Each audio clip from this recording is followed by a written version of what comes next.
Checking the sounds, checking the mic, checking the lights. Let's go.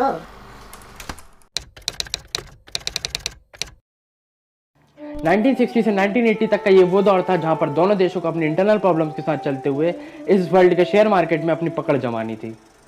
दोनों देश गरीबी से जूझ रहे थे, लेकिन फिर भी दोनों देशों को अपना इंपोर्ट और एक्सपोर्ट बढ़ाना था। 1980 तक चाइना का ग्रोथ रेट था -27%, लेकिन इंडिया का ग्रोथ रेट था -5%। फिर आया 1987 का दौर, जहां चाइना 10% की ग्रोथ रेट से इंडिया से आगे निकल गया। वहीं इंडिया की जीडीपी थी $296 बिलियन एंड चाइना की जीडीपी थी $312 बिलियन। और उसके बाद से 2017 तक चाइना ने इंडिया से 4 गुना ज़्यादा तेज़ी से ग्रोथ की और लगभग अपना मार्केट इस तरह से एक्सपांड किया कि इंडिया को हर सेक्टर में चाइनीज़ मैन्युफैक्चर्ड प्रोडक्ट्स की ज़रूरत पड़ने लगी। 2017 में चाइना की जीडीपी थी $12,143 बिलियन और इंडिया की थी सिर्फ $2,652 बिलियन। तो आप इससे ये अंदाज़ा तो लगा ही सकते हैं कि कैसे चाइना की जीडीपी इंडिया से 6 टाइम्स ज़्यादा थी। इसी तरह चाइनीज़ प्रोडक्ट का इम्पैक्ट पूरे वर्ल्ड में पड़ा और चाइनीज़ प्रोडक्ट की डिमांड ने चाइना को इकोनॉमिकली स्ट्रॉन्ग बना दिया। इसी तरह 2017 तक चाइना ने अपने मार्केट को इतना एक्सपांड कर दिया कि उसने अपने आप को बहुत स्ट्रॉन्ग बना लिया और हर कंट्री को अपने ऊपर डिपेंड बना दिया। इसी तरह हर कंट्री को हर काम के लिए चाइनीज़ प्रोडक्ट की ज़रूरत पड़ने लगी।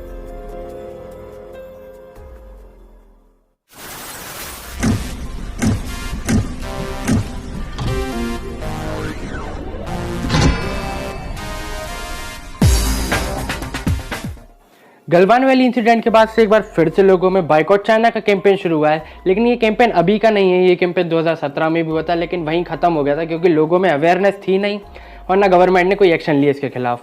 लेकिन अब और उसके टाइम में थोड़ा बहुत अंतर ये है कि लोगों में अब अवेयरनेस आ गई और गवर्नमेंट ने भी हल्के फुल्के एक्शन ले लिए हैं। अब आप लोग सोच रहे होंगे कि इतनी देर से वीडियो में क्या चल रहा था, क्योंकि बात तो अब शुरू हुई है बाइकआउट चाइना की। तो इतनी देर से भाई मैं आप लोगों को ये दिखाना चाह रहा था कि कैसे चाइना एक गरीब से एक सुपर इकोनॉमी बन गया है। वैसे इंडिया भी बन सकता है, लेकिन इंडिया में थोड़ी बहुत कमियां अभी भी हैं जो लोगों में हैं और गवर्नमेंट में भी हैं। वो हम किसी और वीडियो में बात करेंगे। अभी बात कर लेते हैं बाइकआउट चाइना की। अगर भाई मैं सीधे सीधे शब्दों में बोलूं कि जो लोग बोलते हैं कि भाई क्यों बैन नहीं कर देते, क्यों नहीं कर सकते, तो भाई देखो WTO जो है वर्ल्ड ट्रेड ऑर्गेनाइजेशन, उसने साफ मना करा अगर आपके बीच में मिलिट्री प्रॉब्लम भी चल रही है तो भी आप सीधे बैन नहीं कर सकते बिजनेस को। ऐसे ही लेकिन अगर भाई एक और एग्जाम्पल के तौर पर अगर मैं आपको समझा दूँ तो ये है कि भाई अगर आपकी कॉलोनी में कोई दूध वाला है तो अगर आप उससे दूध लेना बंद भी कर देंगे तो उसको कोई फ़र्क नहीं पड़ेगा आपसे, क्योंकि उसके पास बहुत सारे कस्टमर हैं। वो आपकी जगह किसी और को दे देगा, लेकिन अब आपके पास कोई और दूध है ही नहीं लेने के लिए। यही केस इंडिया और चाइना के बीच में है। जो इंपोर्ट और एक्सपोर्ट का जो रेशो है वो है 1/30 एक बहुत बड़ा रेशो होता है। यानी कि हम उनको अगर कुछ बेचते हैं तो वो उसको 30 गुना हम उनसे खरीदते भी हैं। ये है इसका मतलब। 2019 के अगर स्टैटिस्टिक्स देखें हम लोग बिजनेस के, तो इंडिया ने 60 बिलियन का इंपोर्ट किया था चाइना से और चाइना को एक्सपोर्ट किया था 2 बिलियन का। इसमें इंडिया की भी कोई गलती नहीं है, इसमें चाइना की बहुत सारी चालाकियां हैं जो ये सब चल रहा है, क्योंकि चाइना ने इस तरीके से अपना जाल बिछाई दिया कि उस लेवल पर उस चीप प्राइस में उस क्वालिटी का प्रोडक्ट मिल ही नहीं सकता। इसलिए हर कंट्री प्रेफर करती है चाइना को। अब आ जाते हैं कि क्या वेज है जिससे ये बाइकआउट हो सकता है। तो भाई देखो, आपके पास 2 तरीके हैं, या तो आप खुद गाय पाल लो या फिर कोई और देख लो जो उस प्राइस में उस क्वालिटी का दूध दे दे आपको। और मैं प्रेफर करूँगा भाई खुद गाय पाल लो। क्यों? क्योंकि देखो भाई, खुद अगर आपने पाल ली गाय तो आपको नहीं पता कि और कितने लोग हैं उस कॉलोनी में जो उससे दूध लेना नहीं पसंद करते, वो आपके पास आ सकते हैं। यानी कि आपकी भी इकोनॉमी बढ़ सकती है उससे, और खुद के पास तो वो सप्लाई होने ही लगेगा और बाकी दूसरे लोग भी आपसे ही लेंगे तो आपका ही फ़ायदा है। अब भाई ये वाला एग्जाम्पल हम डायरेक्टली अप्लाई कर सकते हैं चाइना के ऊपर। अब उसके लिए हम कुछ वेज देखते हैं कि किस तरीके से धीरे धीरे करके चाइना को बाइकआउट करा जा सकता है।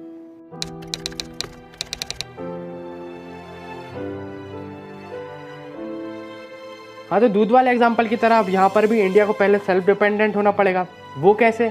अब यहाँ पर यूज़ करना पड़ेगा नेशनल नेपोटिज्म का, यानी कि मेड इन इंडिया गुड्स को सपोर्ट करना है। अब भाई देखो, प्राइस में वो ऊपर हो सकता है लेकिन क्वालिटी उतनी ही अच्छी भी देते हैं Indian goods. Point number 1, boycott non essential Chinese products. अब भाई देखो, चाइनीज़ टॉयज़ जो है वो इंडियन टॉय मार्केट का 13% शेयर होल्ड करता है। ये एक बहुत बड़ा अमाउंट होता है, 13% किसी एक ही कंट्री के ऊपर डिपेंड होना।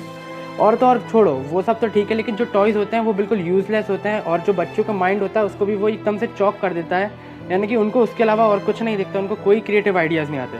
इससे अच्छा है कि हम उन लोगों को वो टॉयज़ दें जिनसे हम बचपन में खेला करते थे, यानी कि हैंडक्राफ्ट टॉयज़ या फिर मेड इन इंडिया टॉयज़। इससे देखो भाई, एक तो ये फ़ायदा रहेगा, जो इंडिया की इकोनॉमी रहेगी वो 2500 करोड़ से ऊपर उठ जाएगी। और दूसरी बात ये है कि बच्चों की हेल्थ पर भी कोई इफेक्ट नहीं करेगा और प्रॉपर डेवलपमेंट भी होगा उनका। अब भाई देखो, सबसे पहली बात यह है, जब पहला स्टेप पूरा हो जाएगा ये वाला प्रॉपरली, तो भाई देखो सबसे पहले तो इंडिया की इकोनॉमी 13% और बढ़ जाएगी। और दूसरी बात यह है, अब बारी आती है इंडिया के जनता की। अब आप लोग सोच रहे होंगे कि जनता क्या करेगी। भाई जनता के हाथ में ही सब कुछ है। फॉर एग्जाम्पल भाई देखो, पेटीएम जो था, पेटीएम जब स्टार्ट हुआ था तब वो बिल्कुल नहीं चला था, लेकिन जब से जो चाइनीज़ लोग हैं उनका शेयर उसमें 49% बढ़ा, यानी कि आधी ऐप चाइनीज़ की हो गई, उसके बाद से पेटीएम बहुत ऊपर उठ गया। अब भाई इसी के साथ जब दूसरा स्टेप चालू होगा वो होगा प्रमोट इंडियन स्टार्टअप।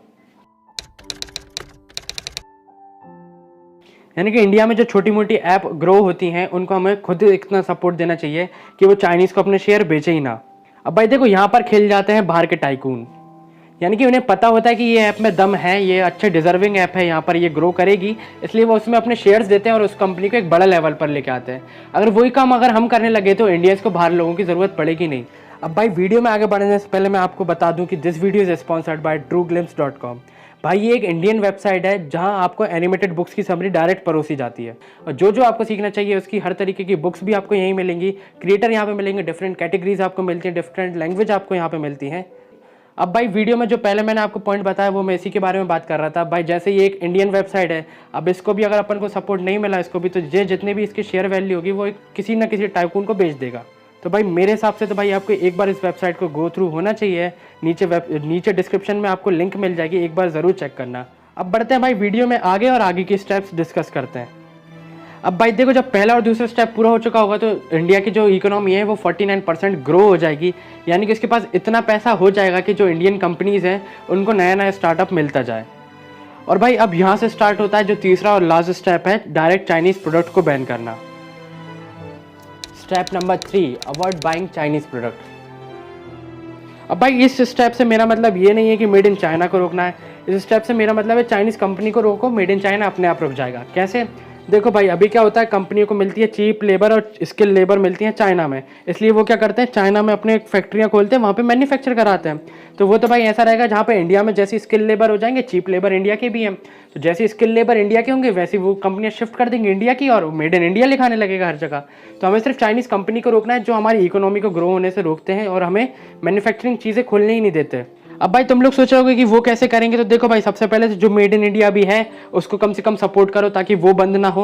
और दूसरी बात भाई, जो अभी चाइनीज़ प्रोडक्ट है उनको जितना हो सके उतना अवॉइड करो खरीदना, और सिर्फ अवॉइड नहीं करना, और जहाँ पे खरीद रहे हो वहाँ पे डिमांड भी रखो कि हमें भाई मेड इन इंडिया चाहिए। हाँ तो भाई देखो, अब ये याद रखना कि भाई टीवी फोड़ने से, रिमोट फोड़ने से कुछ नहीं होने वाला, इससे कैंपेन नहीं बढ़ता आगे। हालांकि जो इंडियन गवर्नमेंट ने उसने बहुत अच्छा स्टेप लिया है, जो चाइनीज़ ऐप है उनको बैन कर दिया।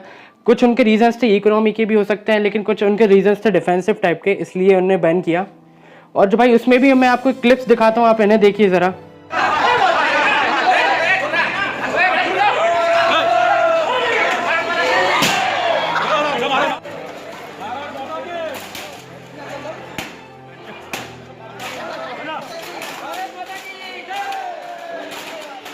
मैं नहीं रहूंगी, पर एक बात प्ले स्टोर भैया याद रखना कि मैं इंडिया का कोई भी टिकट मित्रों पता नहीं कौन से चित्रों एप्स मैं डाउनलोड नहीं करूंगी। बाय। वैसे एक बात तो सच हो गया कि मैं लाइफ में जिसको भी दिल से चाहती हूँ ना, वो मुझसे दूर हो जाता है, चाहे वो इंसान हो, जानवर हो या टिकटॉक हो। चलो बाय बाय हॉल फ्रेंड। अब बताओ भाई, ऐसे भी लोग हैं, अब बताओ कैसे सपोर्ट करोगे आप? फिर है ना, वही टिकटॉक भी बना रहे हो और टिकटॉक पे आके कह रहे हो भाई वंदे मातरम अपने इंडिया के साइड है, और जब इंडिया की साइड कोई कदम उठा ले तो आप उसकी अगेंस्ट हो जाते हो। भाई देखो, सीधी सिंपल बात है भाई, अपनी कंट्री को सपोर्ट करो, क्योंकि हर कंट्री यही करता है। सिर्फ इंडिया में लोग होते हैं जिनको हर चीज़ पे कोई ना कोई आर्ग्यूमेंट करना होता है, ना कि वो लॉजिक कभी समझते ही नहीं है।